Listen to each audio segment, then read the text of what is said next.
आज हम अचीव के कार्यक्रम रामम राघवम में मर्यादा पुरुषोत्तम राम के बारे में बात करेंगे। हमारे साथ हैं मीडिया विशेषज्ञ एवं सूचना जनसंपर्क विभाग राजस्थान के पूर्व अतिरिक्त निदेशक श्री अरुण जोशी जी। तो आइए बात करते हैं राम की, पहचानते हैं राम को, सीखते हैं राम से अरुण जोशी जी के साथ। अरुण जी, आपका स्वागत करते हैं और जय श्री राम। जय श्री राम, नमस्कार। हम मर्यादा पुरुषोत्तम की बात करते हैं। हम देखें कितनी बार ये बात आती है कि राम मर्यादा पुरुषोत्तम थे। तो मर्यादा और पुरुषोत्तम, जो पुरुषों में उत्तम भी है और मर्यादित भी है, तो राम के इस मर्यादा पुरुषोत्तम चरित्र के बारे में आप क्या कहना चाहेंगे? देखिए अनुपमा जी, भगवान श्री राम को मर्यादा पुरुषोत्तम कहा गया है। क्यों कहा गया? इसके बहुत सारे कारण हैं। आज जो विश्व के अंदर वर्जनाएं टूट रही है, मर्यादाएं खत्म हो रही है, आपसी द्वंद्व हो रहे हैं, युद्ध हो रहे हैं या मानसिक संताप हो रहे हैं, और उसके साथ ही आज हर व्यक्ति के दिमाग में कोई ऐसी चीजें हैं जो उसको विचलित करती है, तो उसका मुख्य कारण है कि मर्यादा की वर्जनाओं का टूटना है। तो कारण यही है कि अगर मर्यादाओं का पालन किया जाए, श्री राम की जो शिक्षाएं हैं या उनके जीवन को हम आत्मसात करें, तो मेरे ख्याल से विश्व के अंदर और व्यक्ति के अंदर जो ये आज संताप है, परेशानी है, द्वंद्व है, इसकी समाप्ति हो सकती है। क्योंकि जब हम राम की बात करते हैं ना, तो जो आम लोग हैं उसी तरह देखते हैं कि वो ईश्वर है, भगवान है, उनको पूजना जाना चाहिए, वो एक अलग है। लेकिन उनके व्यक्तित्व में ऐसे कौन से गुण हैं जो हम उनसे कुछ सीख सकते हैं? जैसे आपने कहा मर्यादित है, तो वो मर्यादाएं कहाँ कहाँ उन्होंने रखी और कैसे उनको मर्यादा पुरुषोत्तम कहा जाता है? हम आराम से चलते हैं तो सबसे पहले जब एक वचन वाली बात होती है कि उसमें कहा भी जाता है कि रघुकुल रीत सदा चली आई, प्राण जाए पर वचन न जाए। तो ये वचन उनके चरित्र से जुड़ा हुआ है, जीवन से जुड़ा हुआ है कि जब उनके पिता ने उनको कहा, और जो माता थी वो सौतेली माता थी, उन्होंने पिता को कहा और पिता ने इनको कहा, तो उन्होंने बिना सोचे विचारे, जो भावी राजा थे, अयोध्या के राजकुमार थे, उसके बाद उन्होंने उस वचन की लाज रखने के लिए वो बिना किसी सोचे विचारे तुरंत आज्ञा लेके पिता की और वन में चले गए। तो राजसी ठाट बाट को छोड़ के बिल्कुल और वन में चले जाना 14 वर्ष के लिए, ये सामान्य व्यक्ति की बस की बात है ही नहीं। तो ये हमें सीख मिलती है कि पिता के वचन की आज्ञा को रखने के लिए वो बिना किसी आपत्ति के सीधे वन में गए और बाकायदा उस वचन का पालन करने के बाद लौटे। तो आज ये आवश्यकता है कि हमारे यहाँ जो यंगस्टर्स हैं, युवा हैं, बच्चे हैं, उनको इससे सीख लेने की ज़रूरत है। कि पिता ने कहा है तो पिता ने को सोच समझ के कहा होगा, चाहे वो आपको एकदम से बुरा लग सकता है या आपको ठीक नहीं लगे, लेकिन बिना उसके तर्क वितर्क के उसको उन्होंने मान लिया, तो निश्चित रूप से पेरेंट्स कभी बुरा नहीं चाहेंगे बच्चों का। तो आज की जो जनरेशन है उसको इस बारे में सोचना चाहिए और इस गुण को आत्मसात करते हुए आगे बढ़ना चाहिए। निश्चित रूप से उन्हें सफलता मिलेगी। हाँ, ये बात पिता की हुई। अब हम देखें कि वो उन्हें अच्छा भ्राता भी कहा जाता है और अच्छा पति भी कहा जाता है। वो भी उन्होंने अपने बड़ा मर्यादा में रह के उनका पालन किया, चाहे वो भाई रहे, चाहे वो पति रहे, चाहे वो मित्र रहे, तो वो भी उन्होंने पूरा मर्यादित और एक बड़ा मैसेज दिया, एक बड़ा संदेश दिया आज के समाज को भी कि कैसे आप मित्र हैं तो आप श्रेष्ठ मित्र हैं, आप पति हैं तो आप श्रेष्ठ पति हैं, आपकी पत्नी का हरण होगा तो वो आप लंका जला देंगे। तो वो कहीं मर्यादा में रहते हुए ही लेकिन किया, युद्ध भी किया तो मर्यादा में रहते हुए। क्या इस पे आप क्या कहना चाहिए? जैसे हम बात करें कि एक पत्नी व्रता भी वो थे, इस एस्पेक्ट को सोचें हम, तो माता सीता जी से उनका विवाह हुआ, उसके बाद उन्होंने किसी भी अन्य पर स्त्री को देखा तक नहीं। और जब जंगल के अंदर रावण, महाव्रत भी उन्होंने लिया था, एक पत्नी व्रत भी व्रत भी लिया था। और जब जंगल के अंदर वो रावण की बहन सुपर्णखा उन पर मोहित हो गई और उन पर विवाह के लिए दबाव डालने लगी, तो उन्होंने देखा तक नहीं। जब उनका चर्चा हो रही थी आपस में, तो सीता को देखते हुए उसका जवाब दे रहे थे वो। तो इस तरह का व्यक्ति चरित्र होना बहुत मुश्किल है। तो उन्होंने किया, और उसके बाद भी जब माता सीता का हरण हो गया तो वो इतना उनसे लगाव था, प्यार था, प्रेम था। पत्नी के प्रति था कि वो वन वन भटकते रहे पत्नी की तलाश में, माता सीता के तलाश में, और उसके लिए उन्होंने उस रावण से युद्ध किया और माता सीता को वापस अपने वापस साथ लिया। लेके तो आए। नारी सम्मान के ये लिए भी युद्ध उन्होंने करना तो बिल्कुल, हमारी संस्कृति बिल्कुल, का अभिन्न हिस्सा है, नारी सम्मान।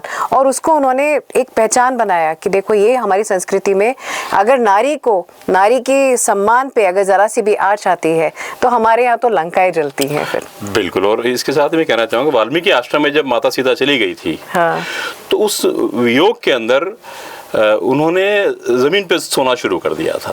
तो श्री राम का ये चरित्र भी है कि जब मेरी पत्नी जमीन पे सो रही है तो मैं कैसे राजसी आनंद ले सकता हूँ या उस पे शयन कर सकता हूँ। तो जमीन पे उन्होंने सोना शुरू कर दिया था। और उन्होंने जहाँ से उन्होंने शुरू किया, अयोध्या से वो गए तो उन्होंने पूरे समाज को जोड़ते गए। आप ही देखिए वो रामेश्वरम, उसके बाद वो लंका गए, तो उन्होंने चाहे वो बात हम शबरी की करें, चाहे निषाद की बात करें, और हम और अहिल्या की बात करें, तो हर जगह उन्होंने कुछ ना कुछ ऐसा स्थापित करा जो एक संदेश देता था अपने आप में। फिर जो हनुमान से मित्रता हुई, फिर सुग्रीव से जो मित्रता हुई, तो वो जो अधर्मी बाली था तो वो भी एक उन्होंने एक संदेश दिया। शबरी के बेर खाने वाले जो बता रहे हैं आप, ये निश्चित रूप से ये समाज को मैसेज था कि ये जो है ये स्तर निचला स्तर नहीं, ये मेरे इक्वल है, और जब मैं उनके झूठे बेर खा रहा हूँ तो ये मेरा बराबर आ गए हैं। बिल्कुल बराबर। तो ये एक बराबरी का संदेश उन्होंने ये दिया तो है। हम जो कहते हैं ना कई बार कि हमारी संस्कृति में कहाँ थी जात पात, बिल्कुल बिल्कुल होती तो राम ने शबरी के झूठे बेर खाए और कितना बड़ा संदेश दिया। तो और ऐसे ही निषाद को अपना मित्र बनाया। बिल्कुल बिल्कुल हाँ। है, यस। और हनुमान को बिल्कुल एज ए ब्रदरली वो ट्रीट करते थे, एक भाई मानते थे हनुमान को। और हनुमान ने भी उनकी आज्ञा का यथार्थ पालन किया, जैसे उन्होंने कहा वैसे पालन किया। और लंका को जलाने में, लंका को विजिट करने में हनुमान जी का बहुत बड़ा रोल रहा था, इसमें कोई दो राय नहीं है। अच्छा, दूसरा मर्यादा की बात करें तो क्या राम अयोध्या से सेना नहीं बुला सकते थे राम को पराजित करने के? बुला सकते थे, लेकिन वही मर्यादा पुरुषोत्तम उन्होंने अकेले बल पे, मतलब ये वाकई में आश्चर्यजनक है कि एक व्यक्ति जो अकेला था और रावण के पास ऐसी सेना थी अटूट, जो दुनिया का सबसे शक्तिशाली राजा हुआ करता था वो, जिसने ग्रहों को बंदी बना लिया था, जिसने देवताओं को परास्त किया था, इंद्र को परास्त किया था। तो उस लेवल का, उस स्तर का जो इतना महाशक्तिशाली व्यक्ति था, राजा था, उसके खिलाफ युद्ध करना, उसके खिलाफ सेना नहीं थी श्री राम के पास, लेकिन उन्होंने वानरों को और इस तरह के जो जानवर थे उनको, या बाकी लोगों को भी साथ लिया, लोगों को जो भी आज के हम ट्राइबल्स कहते हैं, कह सकते हैं, उनको साथ लिया और साथ लेके उनको बाकायदा ट्रेनिंग दी और एक योजना बनाकर, योजनाबद्ध। बिल्कुल खास बात ये थी कि बिना योजना के श्री राम काम नहीं करते थे। ये बहुत विशेष चरित्र ये भी है उनकी। पुल सेतु ही बना दिया, सेतु बना दिया बाकायदा। और ये भी है शांति प्रिय थे, गुस्सा नहीं करते थे। लक्ष्मण को गुस्सा कई बार आता था कई मामलों को लेके, लेकिन वो शांत करते थे कि जहां आवश्यकता वहीं करिए, हर जगह गुस्सा करना ठीक नहीं है। जब वो 3 दिन तक समुद्र के वहां रहे और प्रार्थना करते रहे 3 दिन कि आप जरा हमें रास्ता दे दीजिए, लंका जाना है, लेकिन जब समुद्र नहीं माने तब उन्होंने जब धनुष उठाया लास्ट में, तो उसके बाद तो वो अपने आप शरण में आए और बाकायदा रास्ता दे दिया, पुल भी बनाया, मार्ग मिला और लंका को विजित किया। तो फिर ये उन्होंने बताया कि जो हम हिंसा करते तो अंतिम है वो, कोई मार्ग नहीं हो तो हिंसा करनी है, बाकी आप ज्यादा उससे काम में लीजिए, संयम से काम लीजिए, और अगर नहीं मानता है तो उसका इलाज भी करना जरूरी है। और यहाँ ये देखिए कि उन्होंने अपने शत्रुओं को भी अवसर दिए।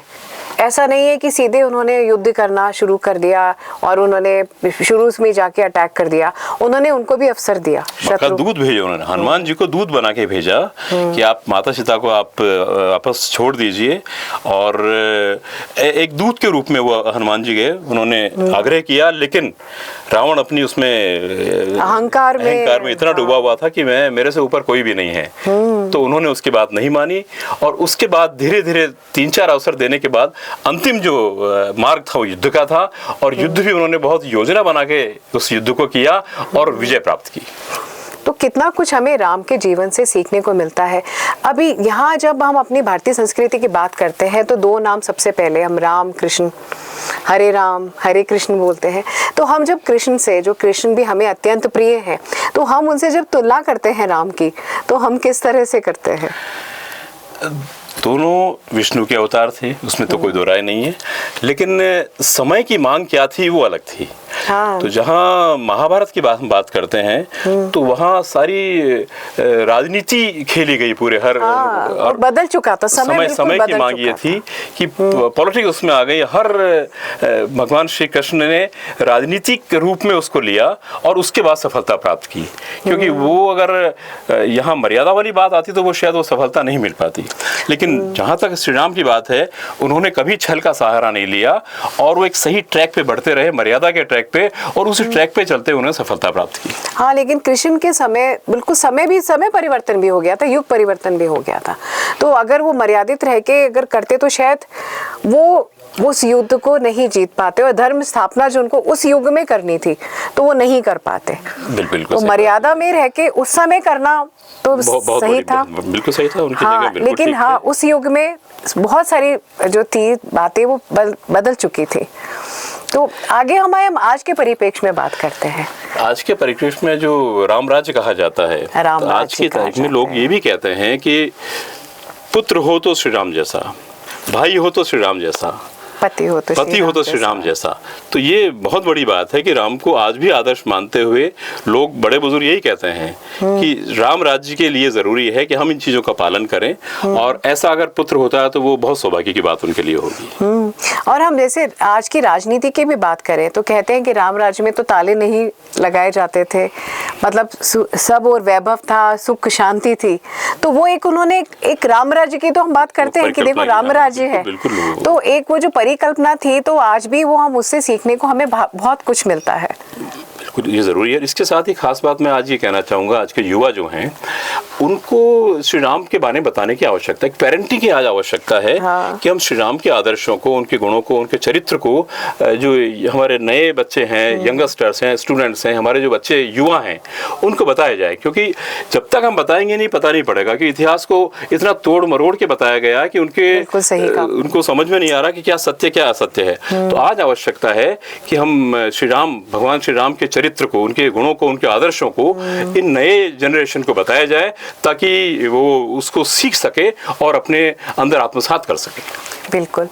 तो आगे भी हम चर्चा करते रहेंगे, सीखते रहेंगे राम से, जानेंगे राम को, पहचानेंगे राम को, और बात करेंगे राम की। जय श्री राम। जय श्री राम।